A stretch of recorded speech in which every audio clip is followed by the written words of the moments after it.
Hoy, en Tierra de Fuego, suenan tambores de guerra. Europa ha decidido someterse a los caprichos bélicos del inquilino de la Casa Blanca. Europa argumenta que para tener una autonomía militar estratégica al margen de Estados Unidos o su eufemismo de defensa, ha de gastarse centenares de miles de millones en rearme. Todo esto bajo el paraguas de la OTAN, cuyo mando militar es el de Estados Unidos. Queda claro que entonces no nos defendemos, nos rearmamos, que no lo hacemos voluntariamente, nos obliga Trump y que además esa fiesta de millones que requiere el rearme para la guerra irá a parar a Estados Unidos, el mayor exportador de armas del mundo y dueño y señor de la OTAN. Mientras tanto, aquí en España, el presidente Pedro Sánchez ha ido más lejos todavía, traicionando la voluntad ciudadana que votó por un gobierno supuestamente progresista. Ha anunciado que España destinará 10.500 millones adicionales para el rearme este mismo año, y lo hará sin pasar por el Congreso, la sede de la soberanía nacional, en un alarde de cobardía y autoritarismo. Sánchez promete al mismo tiempo que estos 10.500 millones de euros de gasto adicional en armas para este año 2025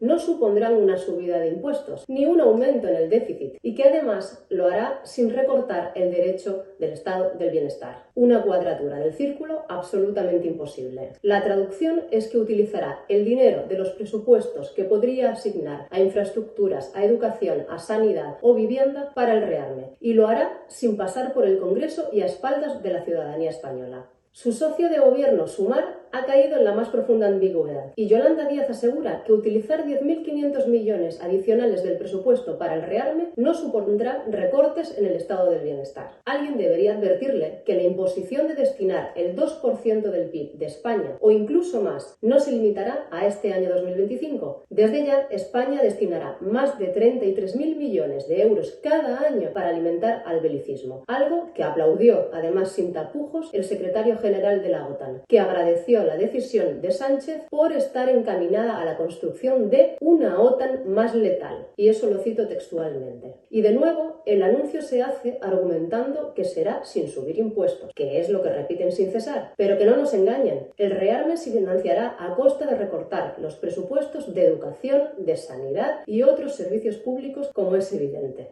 Es incomprensible este entreguismo por parte de Sumar a la voluntad militarista de Pedro Sánchez. La ministra de Sanidad, Mónica García, que pertenece al grupo político de Sumar, en un alarde de cinismo habla de discrepancias sanas y lealtad institucional entre Sumar y el PSOE sobre el gasto militar. Ernest Urtasun, portavoz de Sumar y ministro de Cultura, tampoco entiende que comprar armas a estados genocidas como Israel sea motivo suficiente para romper el gobierno. Sumar se pone de perfil y con sus tibias protestas avala los recortes en el estado de bienestar para ser destinados al Ministerio de la Guerra. A Sumar se le abre además un frente interno que veremos a dónde llega, ya que Izquierda Unida pareciera estar incómoda apoyando un gasto militar desorbitado. Más aún, después de conocerse que un contrato con una empresa israelí para comprar balas por más de 6,5 millones que en octubre del 2024 el ministro del Interior Marlaska se había comprometido a anular, iba a llevarse finalmente a término. Sin embargo, todo parece haber quedado en una performance de Sumar, donde aprovechando el error de Marlaska con este contrato sin anular a una empresa israelí que contribuye sin ningún lugar a dudas a mantener el genocidio israelí contra el pueblo palestino, han aprovechado para poner el foco en Marlaska, un ministro del Interior que debía haber dimitido o ser cesado hace ya mucho tiempo, y ha desviado la mirada de la cuestión del aumento del gasto militar para ponernos a los pies de Trump. Llegados a este punto, sería necesario hacer una reflexión de lo que supone un gasto adicional de 10.500 millones en armamento. Son 10 veces más de lo que se destina a vivienda, el primer problema de la sociedad española, o el sueldo de más de 100.000 profesionales de la salud. Y estos son solo 2 ejemplos de los recortes que la ciudadanía sufrirá en los próximos años. Trump manda, Europa obedece y Pedro Sánchez pretende ser el alumno más aventajado en disparar el gasto militar. Dedicar más del 2% del PIB en gasto militar no es defenderse de nada, es someterse a los aranceles reales de Trump, que son la obligación de un gasto desorbitado en economía de guerra, que irá a parar a los bolsillos de Estados Unidos. Y todo esto con la mirada cómplice de Sumar, que calla o miente y dice que esto no supondrá tampoco ningún recorte en servicios públicos. Nos toca a la ciudadanía, pues, decidir si este es el futuro que queremos. Un futuro de militarismo, de guerra, que no deja espacio al diálogo ni a la paz y cuyas consecuencias pagará la ciudadanía viendo recortados garantizado sus derechos a una sanidad y educación públicas de calidad, a una vivienda asequible y digna, a una transición energética justa, etcétera, etcétera, etcétera. Está en nuestras manos decirle al gobierno del PSOE y su socio de coalición que así no, y no con nuestro dinero. Y por cierto, una postdata, quedan aún 9 contratos vigentes de compra de armas a empresas de Israel y España sigue permitiendo que se usen nuestros puertos y aeropuertos para hacer llegar armas al Estado genocida de Israel.